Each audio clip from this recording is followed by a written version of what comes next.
Now let's get more on all of this, and joining us from Sarajevo in Bosnia and Herzegovina is Xavier Abu Eid. He's a political scientist and a former communications advisor to the Palestinian Liberation Organisation, or PLO. Javier, always good to speak to you.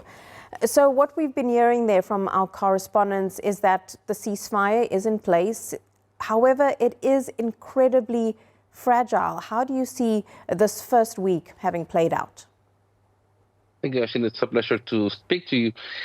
I think there is nothing surprising here. We understood that this was going to be a fragile agreement, basically because on one side, Israel is known for not respecting any agreement signed with the Palestinian side ever, but also because as soon as the captives that were alive in Gaza returned to their homes in Israel, there was nothing much for Hamas to be able to pressure. Hamas has to act in accordance with the agreement because it doesn't have many options left, because the three key countries for Hamas, that are Turkey, Qatar, and Egypt, have been very clear about what they expect.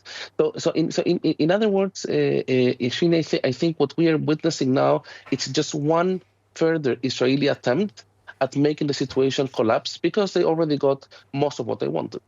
What momentum, though, do you see or have you seen from the international community to ensure that this is the ceasefire that will actually continue to hold, that can lead towards a phase 2, a phase 3, and an eventual calm in Gaza?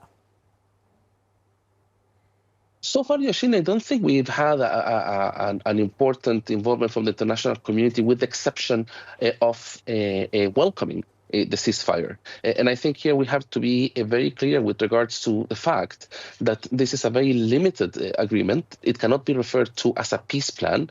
It excludes the West Bank, where Israel and its settlers are committing crimes on a daily basis. Just yesterday, a child was killed in Hebron. And at the same time, we're speaking about a situation very clear, whereby the Gaza is still being controlled by Israel. I mean, what would be the problem, Yashini, if we have 5,000 trucks full of food and medicine entering Gaza? Why would Israel care about this? What does it have to do with the security of the state of Israel? It's absolutely nothing. It's just about keeping control over the Palestinian people there. And therefore, I don't really see that, as the situation stands today, that this ceasefire agreement is going to last. Xavier Abu Eid, we're going to have to leave it there for now, but thank you as always for your time.